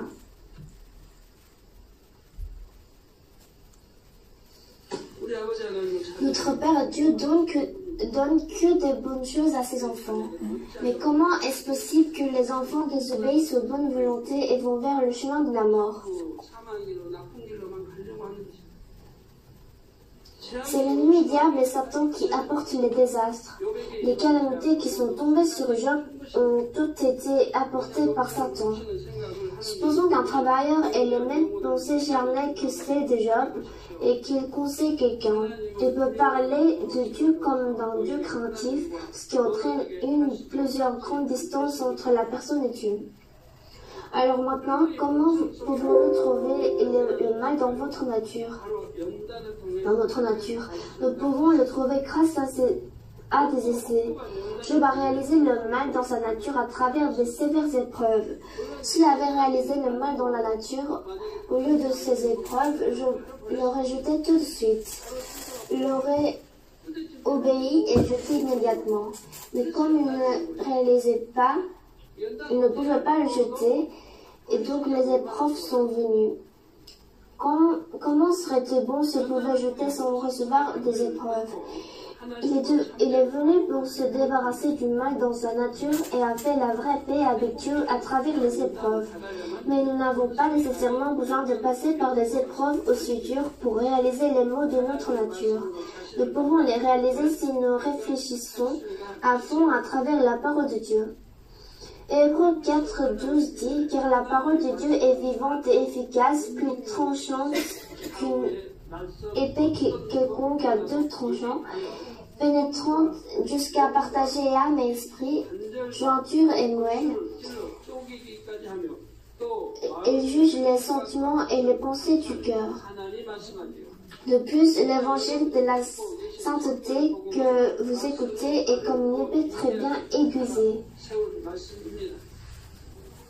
Elle peut aussi pénétrer dans le mal infime de la nature. De plus, 1 Timothée 4:5 dit, parce que tout est sanctifié par la parole de Dieu et par la prière. Comment tout est sanctifié? Par la parole de Dieu et par la prière. Nous ne devenons pas juste par la parole, mais on a besoin de prière. Et aussi, ce n'est pas juste par la prière, mais il faut avoir des paroles pour devenir saint. Donc tout est sanctifié et par la parole de Dieu et par la prière. Pourquoi? Si vous priez ardemment, vous devenez saint? Vous devenez saint? Si vous ne connaissez pas la parole, vous ne savez pas ce qui est péché, mais comment pourriez-vous devenir saint? Donc vous devez connaître les paroles. Et si vous connaissez juste la parole, mais vous ne priez pas, vous n'avez pas de capacité de jeter les péchés. Vous pouvez avoir de la force par la plénitude du Saint-Esprit en priant et par la grâce de Dieu. Être sanctifié, c'est par la parole et la prière. Donc j'espère que vous trouverez les mots dans votre fond de cœur et les jeter par la parole et par la prière. L'un d'entre vous a-t-il le sentiment de ne pas commettre de péché particulier en tant que tel, mais en même temps ne se sent pas en paix non plus? Le mal dans votre nature pourrait être le problème. Bien, vous pensez que vous avez repenti, mais vous n'avez pas fait totalement, ou il faut démolir les murs de péché, mais comme il n'est pas une vraie repentance, ils sont pas totalement démolis. En ces cas, il n'y aurait pas de joie ni plénitude du Saint-Esprit tout le temps. Ça peut arriver tous les instants, comme vos prières d'amant, mais après ils vont disparaître parce qu'il y a le mur du péché. Si vous n'avez pas la vraie paix dans votre cœur, cela signifie que vous avez des pensées charnelles. Quand vous pensez à des choses charnelles, vous n'avez pas de paix, n'est-ce pas? Vous jugez et condamnez quelqu'un et vous êtes jaloux, donc vous ne pouvez pas avoir de paix. Mais s'il n'y a pas de pensée charnelle, vous serez en paix. Si vous n'avez pas la vraie paix dans votre cœur, cela signifie que vous avez des pensées charnelles. J'espère que vous vous débarrasserez du mal dans votre nature à la lumière du Saint-Esprit par des prières ferventes. Chers frères et sœurs en Christ, considérons maintenant la relation entre les pensées charnelles et l'obéissance. Nous ne pouvons obéir à la voix ou à la direction du Saint-Esprit que lorsque nous brisons nos pensées charnelles. D'autre part, si nous obéissons à la voix du Saint-Esprit, nos pensées charnelles qui restent en nous peuvent être détruites. Lorsque nous obéissons à la voix du Saint-Esprit, nous pouvons rencontrer Dieu et découvrir comment il agit au-delà des pensées des hommes. Nous pouvons recevoir des solutions à divers problèmes et des réponses aux désirs de notre cœur. Nous pouvons grandement accomplir le royaume de Dieu par sa puissance. Les pensées charnelles seront démonies par ces expériences. L'obéissance, telle qu'elle est expliquée, nous donne la double bénédiction d'avoir l'âme prospère et que tout va bien pour nous. La Bible nous parle également des personnes qui ont reçu des bénédictions en obéissant à la voix du Saint-Esprit, à la parole de Dieu ou à la parole du Seigneur. Pierre est l'une de ces personnes. Pierre avait un ego fort, mais après avoir été formé à obéir Jésus, s'est transformé en une personne capable d'obéir toute sa vie. Il a accompli les œuvres du Saint-Esprit et a répandu l'évangile à nombreuses personnes. Permettez-moi de vous faire part de certaines bénédictions que Pierre a reçues lorsqu'il était en train de briser ses pensées charnelles, et de détruire ses pensées charnelles. En basant sur les différents niveaux de pensées charnelles que j'ai expliqués jusqu'à présent, j'espère que vous acquérez une grande compréhension grâce à cet exemple. J'espère aussi que vous aurez plus d'espoir de pouvoir changer. Pierre était un pécheur. Il a péché dans la mer de Galilée, qui se trouvait dans la zone frontalière d'Israël. À cette époque, les Juifs souffraient des dirigeants étrangères. C'est pourquoi ils voulaient un Messie qui puisse changer la réalité de leur condition et les sauver. Ils attendaient un messie politique, un souverain puissant comme le roi David. Pierre était aussi un de ces juifs comme ça. Avant même de rencontrer Jésus, il a suivi Jean le Baptiste qui prêchait sur le Messie. Entre-temps, il est venu à rencontrer de Jésus pour la première fois par l'intermédiaire de son frère André. Bien qu'il ait rencontré Jésus, Pierre n'a pas seulement décidé de laisser derrière lui toutes les choses de sa vie et de vivre la vie d'un disciple. Mais un jour, il s'est passé quelque chose d'incroyable qui a changé sa vie. Dans Luc chapitre 5, Pierre pêchait comme d'habitude dans la mer de Galilée. Mais ce jour-là, il n'a pas pu attraper de poisson bien qu'il a lutté toute la nuit. Il était sur le point de s'arrêter, mais Jésus est monté dans sa barque et a prêché la parole de Dieu. Puis il a dit à Pierre de se jeter dans les eaux profondes et de laisser tomber le filet. Pierre était un pêcheur expérimenté. Il connaissait la mer de Galilée plus que d'autres. Si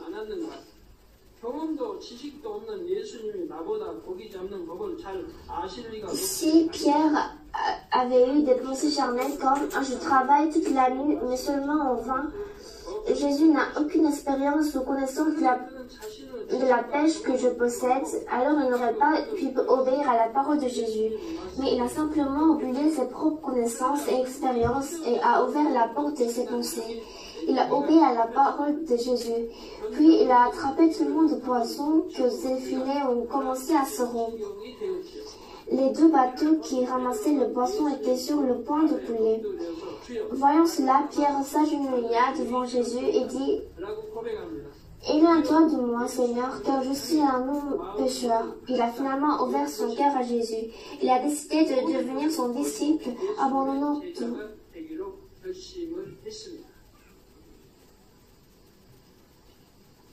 Chers frères et sœurs en Christ, vous écoutez bien le sermon à propos de la voix et la direction du Saint-Esprit. Mais n'écoutez pas juste une fois, mais faites ces paroles comme vos nourritures. Et après ces paroles, vous devez devenir ceux qui sont capables d'écouter la voix du Saint-Esprit. Si vous écoutez la voix et la direction du Saint-Esprit et guidé par le Saint-Esprit, vous irez parfaitement bien. Ceux qui ont un business, écoutez la voix et la direction du Saint-Esprit.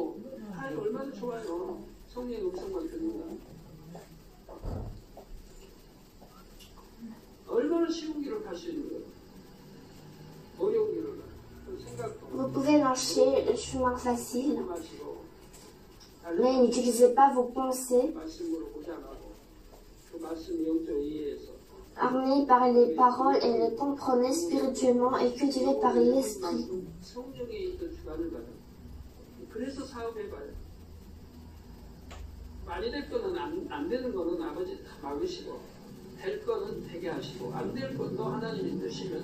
Dieu va vous diriger.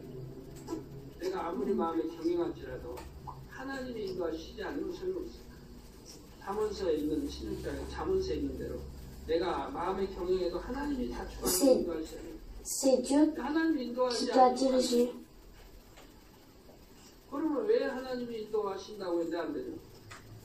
Il faut devenir l'homme de Dieu.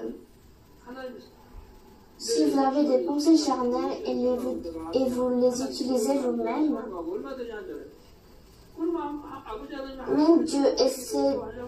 même notre Père Dieu essaie de vous bénir et essaie de diriger par le chemin de bénédiction, il n'arriverait pas. Parce que vous utilisez vos propres pensées et vous marchez contre Dieu. Donc écoutez bien les sermons et connaissez bien la vraie signification des paroles et obéissez. Si vous cultivez en spirituel, en esprit, le Saint-Esprit vous dirigera. Prions ensemble en pensant le message.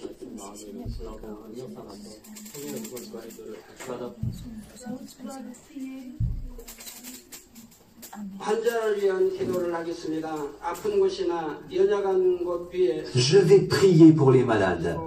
Je vous prie de poser les mains sur les parties malades ou faibles de votre corps. Si vous n'êtes pas malade, mettez les mains sur votre poitrine et recevez la prière pour les désirs de votre cœur. Les œuvres du Dieu Tout-Puissant transcendent les limitations du temps et de l'espace. Il agira selon votre foi. Où que vous soyez, si vous recevez cette prière avec foi, vous allez sûrement expérimenter une étonnante puissance de Dieu. Alléluia, Père Dieu d'amour tout-puissant, impose tes mains à tous les enfants de Dieu qui reçoivent cette prière par Internet en transcendant le temps et l'espace. Donne à leur intelligence la foi par laquelle ils peuvent croire et chasse loin d'eux les pensées négatives et les forces du doute. Chasse toute espèce d'épreuve et de difficulté. Brûle-les de la tête aux pieds. Brûle toutes les parties internes, toutes les jointures et les os, et toutes les cellules et tissus. Brûle toutes les parties malades par le feu du Saint-Esprit, et lave-les par le sang de notre Seigneur. Guéris-les par la puissance la plus élevée de la création. Au nom du Seigneur Jésus-Christ, j'ordonne que l'ennemi, le diable et Satan, et les esprits impurs, le prince de la puissance de l'air et leurs serviteurs les quittent. Que tous les esprits impurs qui travaillent sur la terre, y compris les esprits méchants, les esprits impurs, les esprits malins et de mensonges, les esprits de séparation et de tentation, les quittent. Délie les liens de la méchanceté et fais que toutes les puissances des ténèbres les quittent, que la lumière brille. Protège tes enfants, leurs familles, leurs maisons et leurs affaires par le feu du Saint-Esprit, les anges et les combattants célestes et tes yeux enflammés. Brûle toutes les parties malades par le feu du Saint-Esprit et lave-les par le sang de notre Seigneur. Au nom de Jésus-Christ, j'ordonne à l'ennemi, le diable et Satan, pars, fais disparaître toute espèce de germe, de maladie et d'infirmité. Laisse les êtres lavés de toutes espèces de maladies endémiques, de maladies incurables, de maladies épidémiques, de maladies inconnues, tout type de cancer, la leucémie, l'apoplexie cérébrale, les maladies cardiaques, les maladies pulmonaires, les désordres gastro-entériques, les maladies féminines, l'hypertension, l'hypotension, le diabète, les maladies de la peau, les brûlures, la dermatite, toute espèce d'inflation, toute espèce de séquelles, le refroidissement, la fatigue et de nombreux autres. Laisse les êtres guéris de polio, d'accidents vasculaires, d'arthrite et d'hernie, que toutes les douleurs, y compris la migraine, les douleurs dorsales, les névralgies et toutes les douleurs nerveuses, les quittent. Que toutes les maladies mentales, y compris l'épilepsie, l'autisme, la dépression et la névrose disparaissent. Que les ténèbres quittent les cœurs, que la joie et la paix viennent sur eux. Que toute paralysie soit guérie, que les paralytiques se lèvent, sautent et marchent. Que les aveugles reçoivent la vue, les sourds entendent et les muets parlent. Père Dieu, que les stériles conçoivent un bébé, répare les os brisés et fait revivre les cellules et les nerfs morts. Brûle et guéris-les de différents empoisonnements par le feu du Saint-Esprit. Donne-leur des bénédictions et la bonne santé spirituellement et physiquement. Donne-leur la force par laquelle ils puissent crier dans la prière, rejeter leurs péchés et devenir sanctifiés. Permets-leur d'avoir du succès en toutes choses, et tandis que leur âme prospère, donne-leur tes réponses à leurs prières et supplications, ainsi que les désirs de leur cœur. Laisse grandir leur foi, leur espérance, leur amour, et évangéliser leur famille. Protège-les de toute espèce d'accident et de catastrophe et permets-leur de vivre des vies de succès en toutes choses. Protège tes enfants, leurs familles, leurs maisons et leurs affaires par le feu du Saint-Esprit, les anges, les hôtes célestes et tes yeux enflammés. Donne-leur des bénédictions à leur départ et à leur arrivée et laisse-les prêter et non emprunter. Donne-leur sagesse et compréhension, permets-leur d'être remplis, inspirés et remués par le Saint-Esprit. Donne aux pasteurs et aux serviteurs du Seigneur la force d'accomplir les tâches données par Dieu et que leurs églises expérimentent un grand réveil. Que les enfants de Dieu donnent gloire à Dieu lorsqu'ils mangent, boivent ou dans tout ce qu'ils font. Laisse-les confesser qu'ils ont rencontré, expérimenté et reçu les bénédictions et les réponses. Père Dieu, merci d'avoir écouté nos prières. Sois glorifié. Au nom du Seigneur Jésus-Christ, je prie. Amen.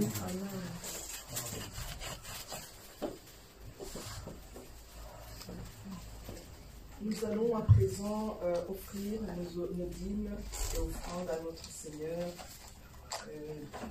Notre frère Patrick va passer avec le chapeau.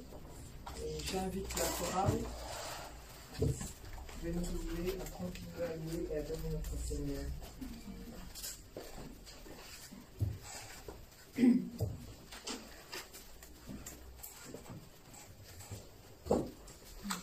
Dieu Tout-Puissant, quand mon cœur considère tout l'univers créé par son pouvoir, le ciel d'azur, les éclairs, le tonnerre, le clair matin ou les ombres du soir, de tout mon être alors s'élève un chant. Dieu Tout-Puissant, que tu es grand, de tout mon être alors s'élève un chant. Dieu Tout-Puissant, que tu es grand, quand par les bois ou la forêt profonde, j'erre et j'entends tous les oiseaux chanter. Quand sur les monts, la source avec son onde, les veaux écrits, son chant doux et léger. Mon cœur heureux s'écrie à chaque instant, ô Dieu d'amour, que tu es grand. Mon cœur heureux s'écrie à chaque instant, ô Dieu d'amour, que tu es grand. Mais quand je songe au sublime mystère qu'un Dieu si grand a pu penser à moi, que son cher Fils est devenu mon frère et que je suis l'héritière du grand roi. Alors mon cœur dit la nuit le jour que tu es bon, ô Dieu d'amour. Alors mon cœur dit la nuit le jour que tu es bon, ô Dieu d'amour. Amen. Avant que notre pasteur puisse prier pour les offrandes et que nous puissions clôturer leur culte par la bénédiction, nous avons quelques petites annonces. Nous avons culte normalement, avec bien sûr les mesures de distanciation et de sécurité. Nous avons culte le dimanche à 11h. Nous avons le culte de l'après-midi aussi à 15h. Nous avons aussi un culte vendredi à 18h30 et tout cela est repris sur Internet. Nous avons des prières du lundi à jeudi de 18h30 à 20h. Soyez les bienvenus et pour votre grâce. Amen.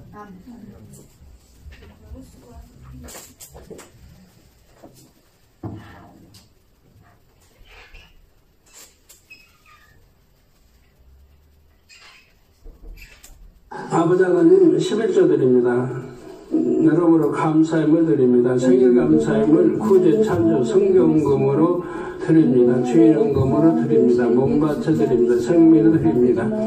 기뻐 받으시기 시간 친히 안수하여 누르고 흔들어 넘치도록 축복해 주옵소서. 마음의 소원 이루어 주시고 간구와 기도에 응답해 주시옵나이다. 가정에서 사업터에 아버지의 축복이 있어서 더욱 11조가 불어나고 감사의 덕분이 넘치는 축복 주옵소서. 주여 감사합니다.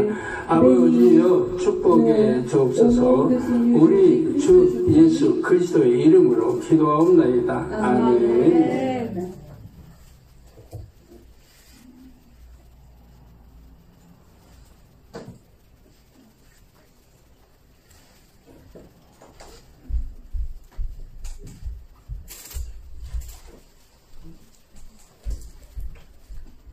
지금은 우리 주의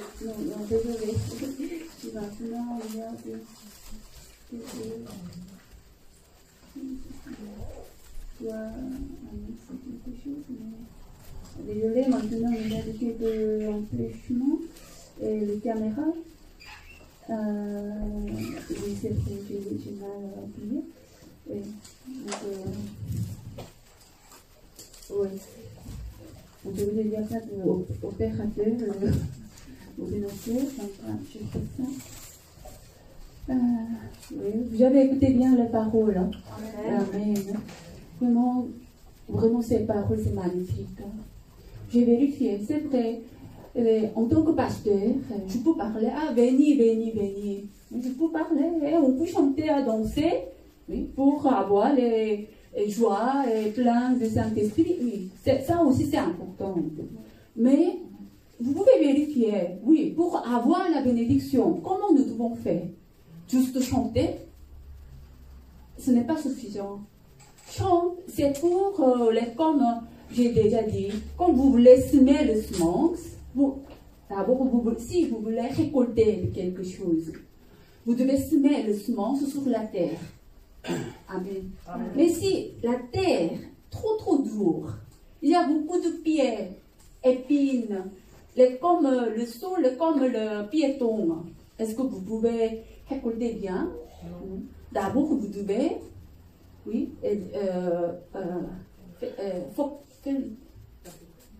vous faites bien préparer le sol, fertiliser. Vous devez fertiliser. Amen. Mais c'est pour la fertiliser. S'il y a de l'eau, c'est plus facile. Le sol sera dur. C'est pour le chant. Avant le culte, quand vous chantez, quand vous louez, c'est là comme pluie. Votre cœur sera dur. Vous avez compris? Mais si juste fait ça, vous ne pouvez pas semer le semence, vous ne pouvez pas récolter les fruits. En cas, vous devez, oui, nettoyer de votre cœur, vous devez semer le semence. Oui, on a besoin de soleil. Oui. Finalement, vous pouvez récolter 30 fois, 60 fois, 100 fois la bénédiction. Donc, l'Église doit vous enseigner comment on peut semer. Nous devons enseigner le semence. Quelle est la semence? Comment on peut semer? Comment on peut prendre soin pour la grandir? Finalement, comment on peut récolter? Vous avez compris? Aujourd'hui, ces paroles, c'est très très profond. S'il vous plaît, réécoutez encore à la maison. Vous pouvez réécouter dans YouTube. Hein. Ces paroles, si vous écoutez 8 fois, ce n'est pas suffisant. 2 fois, ce n'est pas suffisant. 3 fois, 5 fois, oui. Si vous réécoutez, vous pouvez trouver vraiment très précieux quelque chose. Amen. Comme Pierre, il est comme une professionnel de péché. Mais depuis quand le Seigneur les ressuscité, il a rencontré le Seigneur. Mais au début, il n'a pas connu le Seigneur Jésus-Christ. Oui, mais après, il a compris. Et en tout cas, en ce moment, donc il a compris le Seigneur c'est qui.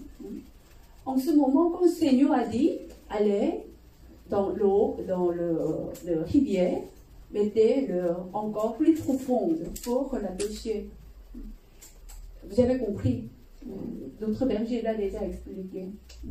Mais si avant de casser le pensée charnel, normalement Pierre il ne obéit pas. Parce que je sais bien, parce que j'ai travaillé pendant 30 ans, 40 ans en tant que péché. Je sais bien plus que toi, il sera peut-être, il va dire comme ça, mais en ce moment, il a compris. Seigneur Jésus, c'est qui?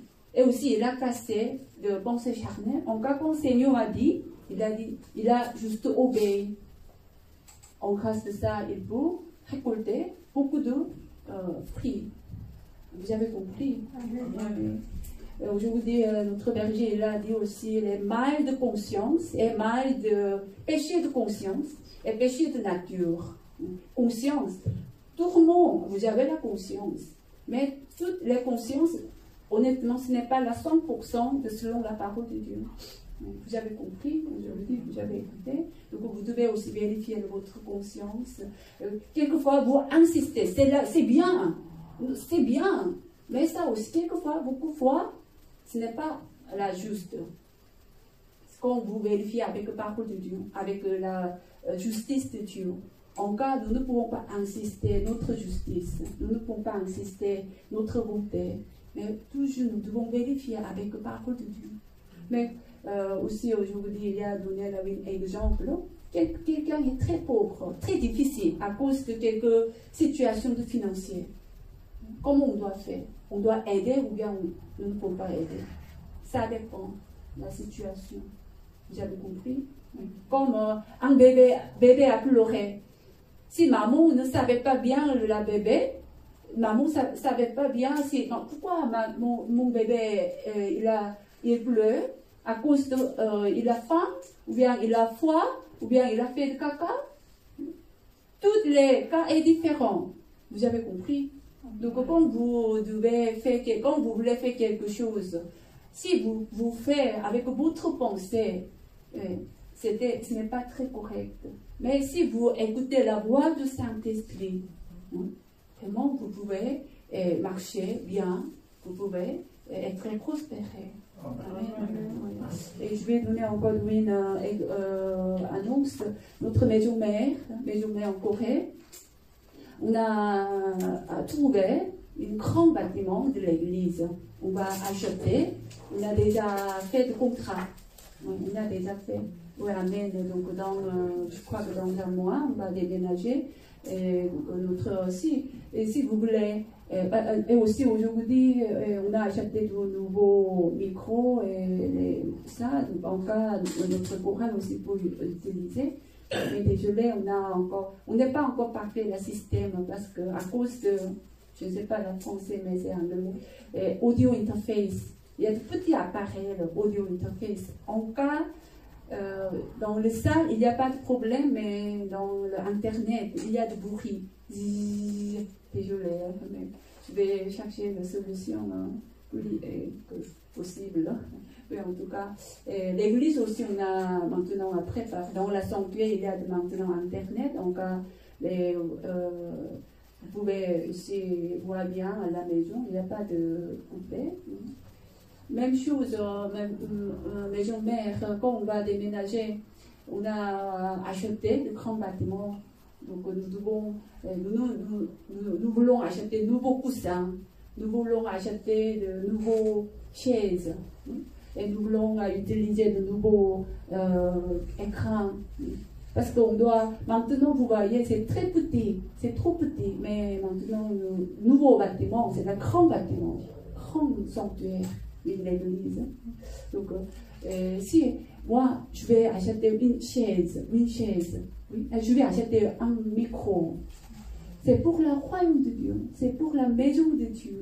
Quand vous offrez, combien c'est la grande bénédiction.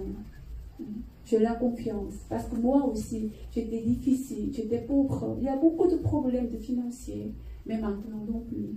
Tu peux aider les gens, les autres. Tu peux acheter beaucoup de choses pour l'église. Parce que, en grâce de la bénédiction de Dieu. Mais comment tu peux recevoir la bénédiction? Parce que j'ai semé de semences. Donc, c'est la chance, très bonne chance. Et si vous voulez acheter un micro, vous pouvez écrire dans une enveloppe pour un micro pour maison mère. à Séoul ou bien en Corée, vous pouvez écrire. Mais nous ne pouvons pas acheter nous-mêmes un micro. Mais si un micro, c'est là 30 €, à 20 €, ou bien 5 €, vous pouvez écrire, vous pouvez donner, je vais transmettre en Corée. On a déjà fait une fois, mais si jusqu'à fin de juin, chaque dimanche, si vous pouvez faire avec la foi, vous pouvez expérimenter la grande bénédiction. C'est la vraiment beau chance.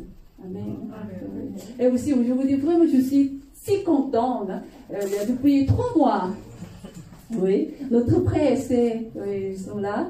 Pas tous, mais déjà, Jojo, Alléluia, Amen. Marie-Jeanne et Alice, toujours on dit sur Internet, par YouTube, Alice, Marie-Jeanne, on a dit, mais ils sont là. Et aussi, merci à tous qui est chorale et officiant de culte, pour la culte, Noël et Patrick, aussi, je vous dis à diaconesse et diacre, merci. Et tous les autres frères qui participent de ce culte, Eddie, et aussi j'ai vu et notre frère en France, à Bruxelles, en Congo, à tous, que Dieu vous bénisse. Mettez-vous debout, on va recevoir la bénédiction par notre vérité.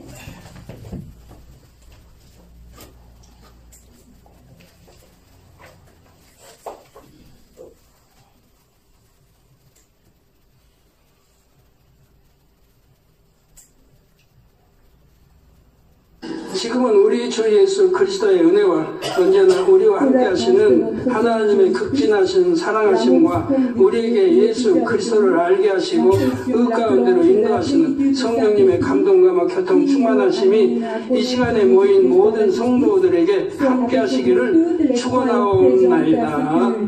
아멘.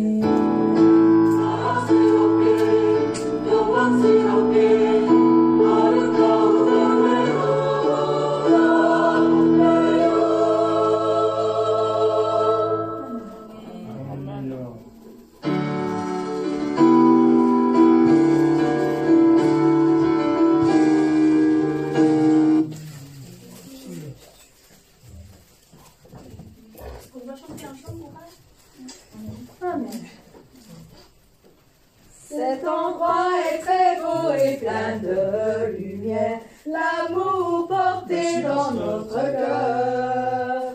Dieu nous a changés et nous a conduits à ce bel endroit céleste. Je suis heureuse, je suis content, je suis heureuse et je suis content. C'est la fête que le Père nous a offert, c'est la belle fête de la gloire. Et il nous bénisse, et il nous essuie les larmes, et il nous félicite pour nos fruits réalisés, tous sont joyeux dans la fête. Cet endroit est très beau et plein de lumière, l'amour porté dans notre cœur. Dieu nous a changés, nous a conduits à ce bel endroit céleste. Je suis heureux, je suis content, je suis heureux et je suis content. C'est la fête que le Père nous a offert, c'est la belle fête de la gloire. Et il nous conforte, et il nous essuie les larmes, et il nous félicite pour nos fruits réalisés, tous sont joyeux dans la fête.